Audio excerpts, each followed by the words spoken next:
Okay, Assalamualaikum warahmatullahi wabarakatuh. Okay, hari ini kita akan sambung dengan chapter 2 iaitu Force of Equilibrium. Okay, so yang ni you akan belajar macam mana nak buat keseimbangan partikel So kaedah dia akan berbeza dengan kaedah yang bagi bahagian yang pertama.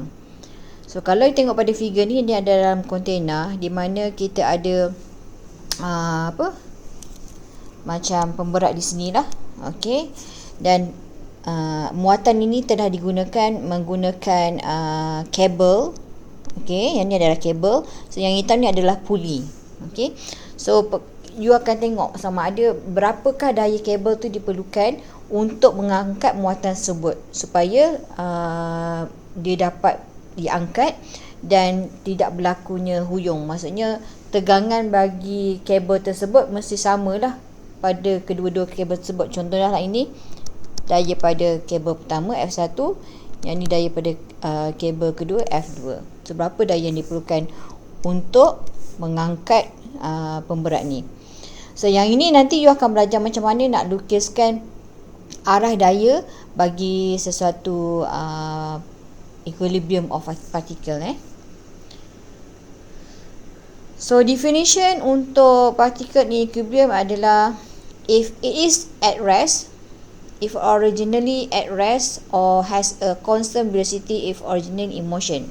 So maksudnya contoh kalau satu partikel ataupun rigid body, satu jasad tegar, bila dia berada dalam keadaan static, rehat, so dia ada dalam keadaan static lah. Okey, dia tidak.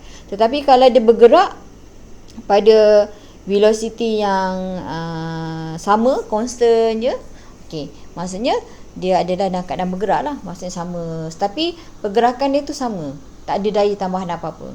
Okey, so yang kedua, static equilibrium denotes a body at rest. Maksudnya kalau you suatu rigid body ataupun jasad tegar tu berada dalam keadaan rehat, kita akan beranggapan dia berada dalam keadaan keseimbangan statik, seimbang dalam keadaan statik. Okey, yang ketiga, Newton's first law is that the body at the rest is not subjected to any unbalanced forces. Okey, dalam Newton's first law mengatakan suatu jasad tegar itu ataupun satu partikel itu ataupun satu muatan dia akan berada dalam keadaan statik sekiranya tidak ada daya yang tidak balance. Maksudnya bila daya tu balance, daya tu seimbang, jadi dia berada dalam keadaan statik, iaitu kosong lah. Okey, tiada apa-apa daya. So kalau you tambahkan segala daya pada jasad itu, penjumlahan dia mesti kosong. So bila kosong bermaksud dia statik ataupun dalam keadaan penggun ataupun dalam keadaan rehat. Okey, next. So apa yang dikatakan sebagai static equilibrium? Yang ini adalah maksud dia summation, penjumlahan. F ni adalah daya equal to 0. Maksudnya bila statik, kalau you jumlahkan daya tersebut, di penghujung dia mesti dapat kosong. Kalau tak kosong bermaksud ada something wrong lah dengan you punya calculation ke, dengan you punya how you draw daya-daya tersebut. Okay. So static equilibrium ni is the vector sum of all forces acting on the particle lah, macam saya cakap tadi. Okey, sebelum kita go through dengan nak melukis daya-daya dan kita pergi lebih jauh, so saya nak you faham term-terms ni lah. Contoh yang kat sini you akan belajar tentang addition of a system of coplanar process. So sebelum you nak belajar penambahan ataupun penjumlahan bagi sesuatu sistem coplanar forces tu, you kena tahu apa itu coplanar forces. Okay, coplanar forces maksudnya daya yang bertindak pada satu plane. Kalau you tengok pada figure yang saya tandakan ni, okay, semua daya dia dalam bertindak pada satu plane samalah, dengan direction bagi setiap daya tu sama. You ada F1 sampai contohlah F5, okey, pada satu plane sama. Tetapi apa pula yang dikatakan sebagai concurrent coplanar plane? Concurrent coplanar plane maksudnya penjumlahan ataupun beberapa nilai forces yang bertindak pada satu lines ataupun pada satu point lah. Contoh kalau you tengok daya-daya ini, Okey, daya yang ini. Okey, yang saya lukiskan ni, dia bertindak pada satu point, pada satu titik. Itu yang dipanggil sebagai concurrent coplanar forces lah. Jadi nanti dalam sistem ni kita akan kira penjumlahan daya bagi coplanar forces ini. Okey. So, kalau sebelum ni you belajar pasal forces addition, you gunakan parallelogram law dan juga triangle law lah. Okey, sekarang ni let's say lah you ada soalan tu dia pecahkan dia punya daya kepada paksi X, okey, dan juga pada paksi Y.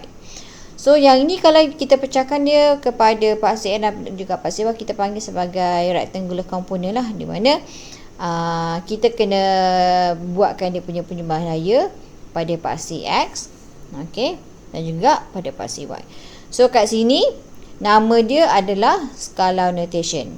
Okey, dalam rectangular component ni dia ada dua kaedah, tapi kedua-dua sama je. So terpulang pada U ataupun terpulang kepada soalan, sama ada soalan itu adalah gunakan scalar notation ataupun satu lagi kaedah lah. Saya akan terangkan selepas ni. So saya akan go through first dulu dengan scalar notation. So kalau pada scalar notation, you tengok pada figure A ni, okay, you ada daya F, okay, yang bersudut theta daripada paksi X. Dan bila kita leraikan dia, okey, biasa untuk subjek chapter 2 ni kita panggil sebagai leraian vektor lah, okey. So bila you leraikan, you akan leraikan dia F berpaksikan pada paksi Y. Fy ni bermaksud daya itu you leraikan pada paksi Y. Jadi bila kita nak buat penjumlahan daya dia punya equation akan jadi macam ni. So F ini adalah bersamaan dengan Fx plus Fy. Okey. Sebelum ni kalau contoh you ada pada part yang pertama, let's say you ada satu point dan you ada satu daya F1, satu daya F2. So Fr bermaksud resultant force.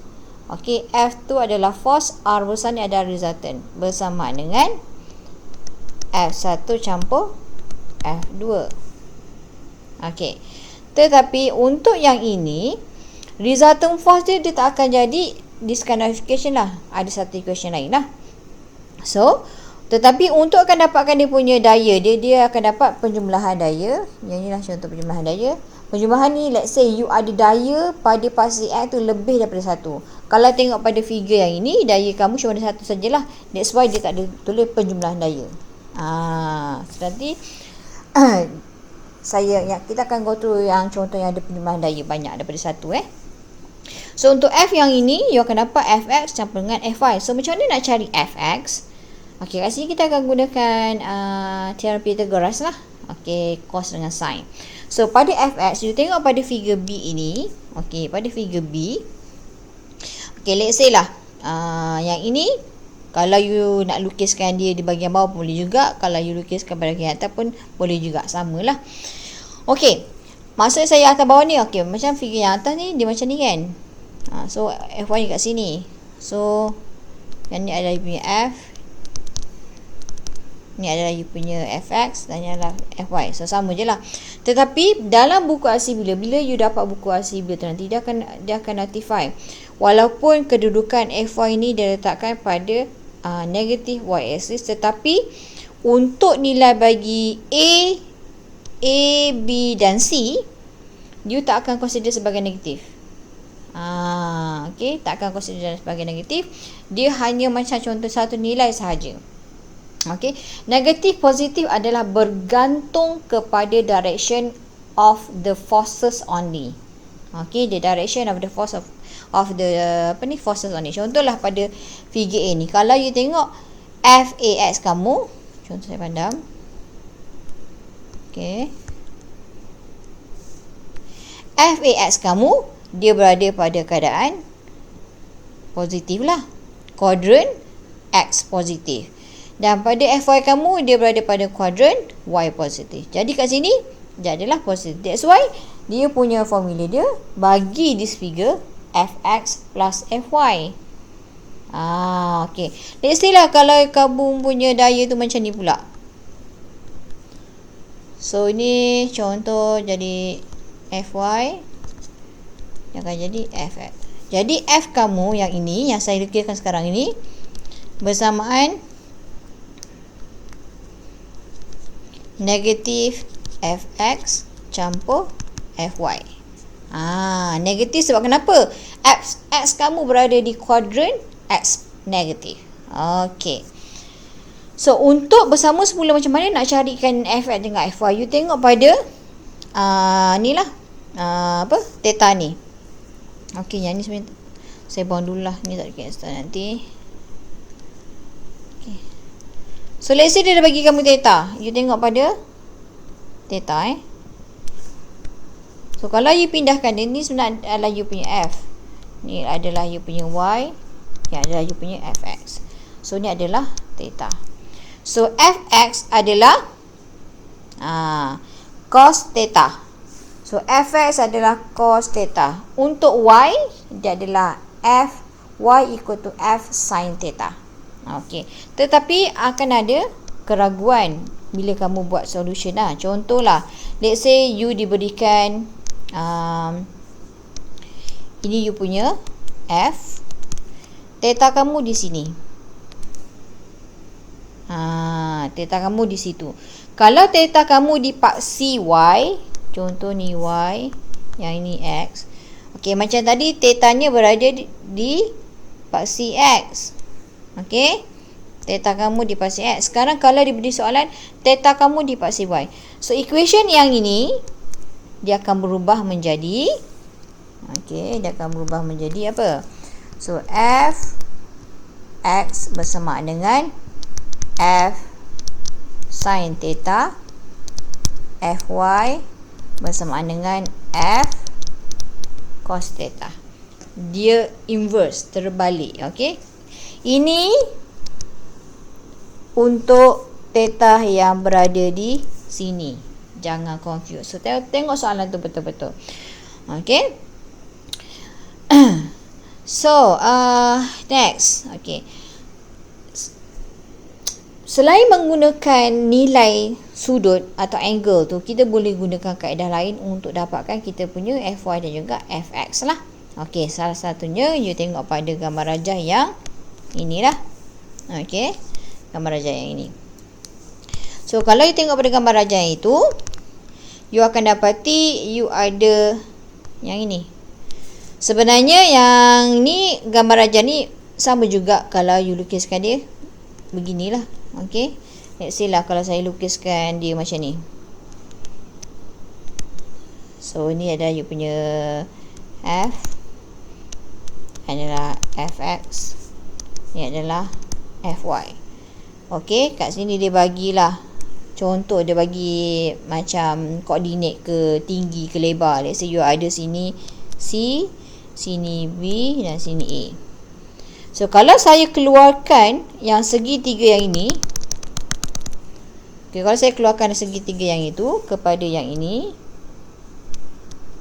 akan jadi C, A dan B. Okey. So kalau you perasan, yang ini mewakili F, yang ini mewakili Fx, yang ini mewakili Fy. Okey, nampak Okey, saya akan padam. Okey, padam. So kita tengok yang ini. So Fx, okey, Fx yang ini dia adalah mesti per dengan Fy. So Fx, okey, Fx, okey, ni Fx, ini F. So Fx dibagikan dengan Fy. Kalau you perasan, dia ambil yang bersamaan dengan A bagi Fx ni, dibahagikan dengan C. C ni adalah yang F. Okey, nampak tak? So nanti bila you dapat Fx, you solvekanlah equation ni, nanti akan jadi equation yang ini. So kalau nak ingat, kalau Fx dia mesti ambil pada yang vertical, horizontal. Okey. Tengok balik pada Fy. So ni adalah you punya Fy. Okey, ni adalah you punya Fy. So Fy dia mesti perkan dengan you punya F. Dan you tengok dia akan ambil nilai yang B sama dengan Fy tadi. So B per dengan C. Okay, so nanti akan dapat yang inilah. Okay, so tadi adalah skala notation. Okay, sekarang ni kalau kita gunakan ataupun soalan tu diberikan kamu dalam bentuk Cartesian vector notation. Okay, apa tu Cartesian vector notation? Cartesian ni maksudnya leraian tu dibuat pada paksi Cartesian unit vector I dan juga J. I ni mewakili X axis, Y pula. Sorry. J mewakili Y axis. Okay. So, tengok pada figure 215. U ada dari F dileraikan pada X dan juga Y. Kita tahu X kita adalah I dan Y kita adalah J. Dan since kedua-dua leraian daya ini berada pada pada kuadran X dan juga Y positif, jadi bila kamu nak carikan F, so F kamu adalah bersamaan dengan Fxi campurkan dengan Fyj. Okey, Cartesian tu kalau soalan tu dia bagi dalam bentuk idea. Sekarang ni kita punya figure ni dia hanya menggunakan 2 dimension, 2D. Okey, kalau ada 3 dimension dia ada sampai IJ K lah kan. Okey, so ini kalau you ada more than 2 vector lah. Let's say you ada 3 forces of vector. You ada F1, F2 dan juga F3. Okey, tips yang saya nak beritahu sekarang ini, sekiranya dalam you punya coplanar system tu ada lebih daripada 2 force, contoh macam slide ini kita ada 3 force, better you gunakan kaedah bahagian yang kedua, part yang kedua ini. Okey, untuk dapatkan you punya resultant force dan juga direction. Okey, sekarang ni kita belajar dulu macam mana nak tentukan lah, dia nak lukis dia punya equation bagi setiap force yang kita leraikan. Okay, so pada figure A ni dia nampak you ada 3 forces, and then pada figure B 216B, setiap force itu dileraikan pada paksi X dan Y dalam bentuk Cartesian vector. Okay, let's say pada F1 dahulu. Okay, F1 yang ni dotted ni adalah the original force yang kita leraikan kepada F1X. Okay, F1Y. Okay, sekarang kat sini sebab setiap force ni dia tak ada nilai, jadi that's why kita namakan dia sebagai F1 lah, untuk membezakan setiap forces. Okay, so kita ada F1X dan juga F1Y. Pada F2, okay, tengok pada F2, dia berada pada kuadran X negatif, Y positif. Okay, so you leraikan dia, lukis dulu macam biasa dulu. Ni namanya kita buatkan dia punya free body diagram, FBD. Okay, nanti saya akan terangkan apa itu FBD, kenapa penting. Okay, so berada pada kuadran X positif, X negatif, Y positif. Manakala untuk force yang ketiga, dia berada dalam kuadran kedua-duanya negatif, X negatif dan juga Y negatif. X positif, Y negatif. Berada pada kuadran X positif dan juga Y negatif. So macam nak ingat balik, semua boleh tahu kan, semua boleh ingat kan. So ini positif, positif, ini negatif, positif, ini negatif, negatif, ini positif, negatif. Okay, so daripada free body diagram ini, free body diagram maksud you leraikan pada paksi X dan juga Y. Okay, dan you jadikan dia dalam this kind of equation lah. Okay, so F1 you tengok balik, you leraikan. Kita ada positif F1xi, ada positif F1yj. Okay, pada force yang kedua, dia berada pada kuadran X negatif, Y positif. So kita akan ada negatif F2xi dicampurkan dengan F2yj. Okay, so pada F3 pula, you tengok dia berada pada kuadran X positif, Y negatif. So positif F3x, F3XI tolakkan dengan F3YJ. So Cartesian tu senang, I dengan J je. Kalau ikutkan dia punya solution sama. Okay. So bila dia dalam bentuk soalan tu Cartesian, you punya jawapan pun dalam bentuk Cartesian lah. Jangan tinggalkan dia dalam bentuk macam biasa saja ataupun skala notation. Nanti salah. Okay. Ni yang saya nak beritahu pasal the free body diagram. Okay, dia adalah to apply equilibrium equation, we must account for all known and unknown forces on the particle. So maksudnya kalau you nak buat equilibrium equation, iaitu summation F equal to 0, kita kena ambil kira setiap force yang bertindak kepada partikel itulah ataupun rigid body tersebut. So the best way to do this is to draw free body diagram of the particle adalah dengan sketch. This is a sketch that show the particle free from its surrounding with all the forces that acting on it. Maksudnya yang asalnya nanti tengoklah, kita akan go through satu-satu lah. Mungkin you tak nampak, tapi you kena faham lah. Bila saya cakap bila soalan kata draw the free body diagram, and then from the free body diagram what are the unknown and known forces, sepatutnya dah tahu.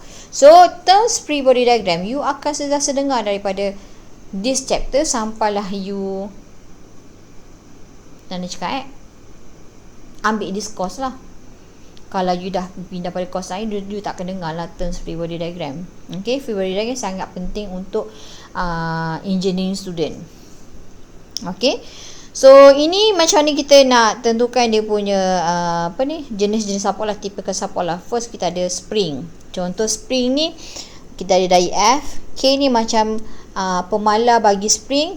S ni dia punya starting datum dia lah. Okay. Contoh yang ni ada starting datum, ditarikkan dia. So yang kedua, ni contoh perbezaan Kalau dia tidak dikenakan apa-apa daya, macam yang ni tidak dikenakan apa-apa daya, K dia adalah case is constant, sama. Yang membezakan dia adalah dia punya nilai bagi sesuatu, bagi S. Okey, nilai S dia. So kalau dia ditarik pada daya sekian, let's say saya bagi tahu sini sebagai F1. Daya F1 dikenakan pada spring. Jadi you tengok panjang spring tu akan berubah daripada 0 meningkat kepada 0.2. So F kamu akan jadi bersamaan dengan F1 bersamaan dengan apa? K darabkan dengan S1. Okey, S1 sebab dari 1 kan. Contohlah itu ditarik. Kalau dia ditolak ke atas, F kamu akan jadi negatif F darabkan dengan S. Okey. So, tengok lagi apa lagi support lain. Kita ada kabel dan juga pulley. Kabel tu apa? Kabel macam ni lah. Ni kabel, yang gambar raja ni kabel. Kalau tengoknya main buayan tu pun ada juga kabel. Pulley tu yang mana? Pulley tu yang ni lah, macam roda ni. Okey, dan sifat roda ni dia adalah frictionless. Dia bersifat tiada geseran. Okey, dia memang tak ada geseran. So let's say lah kalau gambar raja ini yang saya tengah right ni. Okey, daya suatu daya dikenakan, let's say ni dah T1 dan ni adalah T2. Okey, disebabkan oleh pulley ni frictionless, tiada daya, bermaksud T1 mesti sama dengan T2. Okey, kenapa? Sama dengan sebab bila T1 ditolakkan dengan T2, jawapan dia mesti kosong. Okey, dia kena seimbang. Okey. Dan you kena back your mind, kabel bila dia kata kabel, dia mesti tension. Okey, tension maksudnya dia menarik lah, dia menarik. Okey, dia menarik daripada satu point tu, daripada satu titik tu. Okey, let's say lah ini dia punya titik, jadi dia menarik. Menarik maksudnya you ada satu titik macam ni contoh tangan yang titik dia akan menarik. So bila you nak lukiskan daya dia tu kena betul. Kalau kabel tu dia kata kabel saja dia mesti tension. Okey, daya dia mesti ditarik daripada point tersebut. Okey.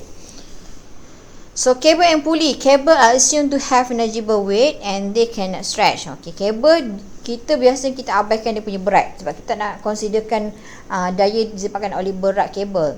Okay, dan dia tidak boleh memeri ataupun tak boleh memanjang. Dia mesti consider dia punya panjang yang asal lah. So kalau you secara logik, kalau lah kabel tu memanjang, okay, nanti lama dia akan putus kan. So impossible. Kita cuba nak elakkan benda tu. Okay. Dan kabel, they can only support tension or pulling. Okay. Tension maksudnya you hanya, kabel ni fungsinya hanya untuk boleh menarik je. Dia boleh tarik je. So, bila dia tarik akan ada tension. You tak ada, kabel ni tidak digunakan untuk you menolak kabel tu. Tak. Kabel bukan function dia untuk kita tolak kabel tu. Function kabel adalah untuk dia menahan suatu daya yang ditarik. Maksud dia menarik daya tersebut. Okay.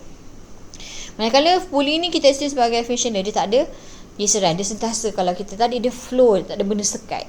Okay. A continuous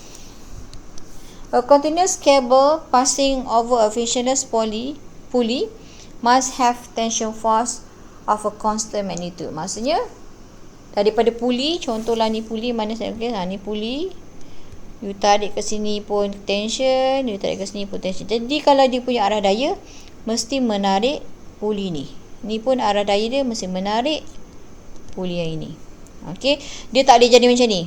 Okey, satu ni you tarik, satu ni menekan. Tak boleh. Yang ni salah. Salah Kita tak menolak kabel, kita menarik kabel tu. And then tension forces is always directed in the direction of the cable lah. Contohlah, you ada kabel kan macam tadi. Mana okey, ni you ada kabel ni. Tak mungkin lah you punya daya tu tiba-tiba macam ni pula. Tak, dia mesti satu arah dengan satu line dengan kabel tersebut lah. Okey. Okey. Macam mana kita nak lukis? Okey, sekarang kita akan praktis lah macam mana nak lukis free body diagram. Okey, let's say like sini you ada crane You ada crane. Okey, ni ada crane. Sekarang kita tengok pada kabel dan juga pada muatan yang kabel tu tampung. Okey. Sekarang tampung. Sekarang yang ni ada pulley ataupun ada tempat macam point dia lah. So kalau saya lukiskan, saya assume lah benda tu macam ni Macam mana? Okey, ni pun berat dia. Okey, let's say lah dia ada tayar kan. Okey. So yang ini akan muatan dia ada pemberat dia ada weight dia. So W lah. So muatan dia akan turun ke bawah. Okey, muatan dia akan turun ke bawah. Tetapi untuk yang ini nanti dia akan tarik lah. Yang bahagian atas dia akan tarik. Okey. So nilai, contohlah nilai F1 ni. Okey, F1. So kalau you settlekan dia dalam bentuk Y axis, saya assume yang ini adalah you punya Y, ini adalah you punya X. So F1 tolak W bersamaan dengan kosong. Okey, sebab kenapa kosong? Sebab bila equilibrium dia mesti sama dengan kosong. So nanti nilai F1 bersamaan dengan W. Kalau F1 tak sama dengan W, mesti ada something wrong. Maksudnya dia punya kedudukan dia tak seimbang, tak statik. Bila tak statik, akan berlakulah kecelaruan, akan berlakulah disaster. Okey. Sebab you nampak kan semua bangunan pun statik, tak bergerak-gerak pun. Okey, walaupun ada angin kena hujan ke yang kenakan daya pada dia, dia akan still kukuh. Okey. Okey, drawing untuk macam mana drawing free body diagram. Okey, draw outline shape, imagine the particle isolated or cut free from its surrounding. Okey, macam kita buat tadi lah. Dan dia kata show all forces include active forces and reactive forces. Okey, include active forces and reactive. Nanti kita akan go through lah apa itu active forces, apa itu reactive forces. And then yang ketiga baru yang you boleh identify its forces lah. So non-forces label with proper magnitude and direction later used for unknown quantities. Okay. Contoh kita tengok pada example 2.5. Okay, sekarang ni kita nak draw je dia punya dia kata the sphere has a mass of 6 kg and is supported as shown Draw a free body diagram of the sphere chord CE. Okay, chord CE ataupun knot pada titik pada CE ataupun chord ni kat sini dia gunakan sebagai fungsi dia macam kabel lah. Dan juga knot pada C. Knot pada C maksudnya ikatan pada point C. Okey, dia nak pada sphere. Okey, sphere ni sphere. Okey, dia ada punya sphere. Chord CE mana? Yang ini, chord CE. And juga knot at C kat sini. Okey, macam mana nak lukis dia? Kalau sphere ni, kalau you tengok, yang ini asal ni gambarnya daripada sini, this point. Okay, so slide ni dipecahkan by bahagian lah, sebab dia nak pada sphere kan. Okay, pada sphere kita tahu sphere ni dah ada berat. Okay, berat tu ada disebabkan oleh graviti, jadi berat dia mestilah turun ke bawah. Iaitu weight WG lah. W darabkan dengan G. So you akan tahu 6 kg darabkan dengan 9.81. Nanti dapatlah 58.9 Newton. Okey. Dan bila dia equilibrium, mesti macam tadi, apa-apa pun dia mesti menarik. Okey, kabel ke boleh dia menarik. Jadi direction untuk FCE ni dia akan jadi ke atas lah. Kenapa FCE? Kalau you tengok pada gambar raja asal, ni adalah point E, ni adalah point C. Jadi bila dia tarik ke atas, dia akan jadi, kita nak tahu daya pada chord CE ni, tu yang akan jadi FCE. Okey, nak cari FCE tu, kita lukiskan je lah. So tadi kita tahu, kalau you nak buat penjumlahan daya, okey, yang ni bermaksud anak panah ke atas, yang ini bermaksud saya nak cakapkan segala anak panah ke atas saya nak ambil sebagai positif. Pada daya part CY, iaitu apa? FCE. Okey, ke atas positif kan? Sebab saya dah beritahu dah, ke atas positif. So bermaksud ke bawah negatif. So bila W 58.9 ni ke bawah, dia akan jadi negatif 58.9 Newton bersamaan dengan kosong. Itu cara nak lukis dia lah, nak tulis dia punya equation. Okey. So inilah dia punya free body diagram. Free body diagram tu maksudnya dia cuma ada anak panah sahaja. Okey, you tak payah lukiskan lah gambar raja knot ke, tak, dia hanya ada anak panah daya sahaja. Forces direction sahaja. Okey. Ni ada free body diagram untuk sphere. Kalau untuk chord CE, okey, chord CE mana tadi? Okey, kita ada CE dan juga ECE. Okey, chord CE tengok boleh mana? Chord CE kan? Ni. Okey. So bila lukiskan balik, dia akan jadi CE dan juga EC. Okay, there are two forces acting on the chord. These are the force of the sphere and the force of the knot. A chord is tension only member, Newton third law. Okay, maksudnya kalau you tengok kalau saya ada tali ke apa, tak salah, tak ada tali pula. You dalam satu ni, okay, dalam satunya apa, chord ni, kita hanya berlaku tension saja. Sebab table tu kan, kita cakap tadi kan, kabel mesti akan tension kan. So nilai kat sini kalau you tengok kan, FEC tambahkan dengan FCE mesti kosong. Okey. Tambah ni maksudnya tambah, tetapi since FCE ni dia direction dia ke bawah, dia akan jadi negatif FCE equal to 0.